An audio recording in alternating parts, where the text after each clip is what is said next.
કેમ છો મિત્રો? મજામાં બધા? તો આજે આપણે આ રોટાવેટર મારવા આવ્યા છે.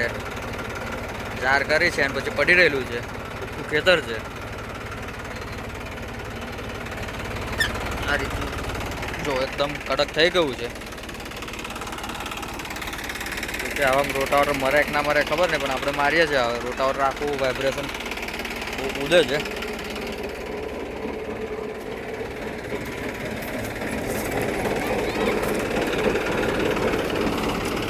ચાલુ કરીએ એટલે તમે જોજો અવાજ કેવો આવે છે. ખડ ખડ ખડ ને ઘણું વાઇબ્રેશન કરે છે.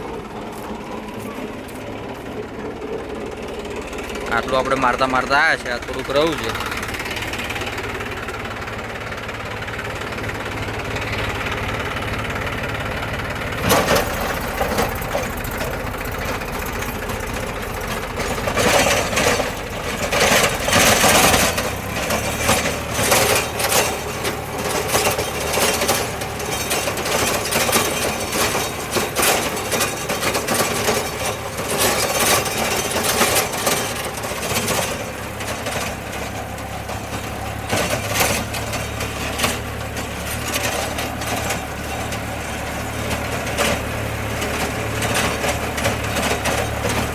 મરાય કે ના મરાય આવી જમીનમાં રોટાવેટર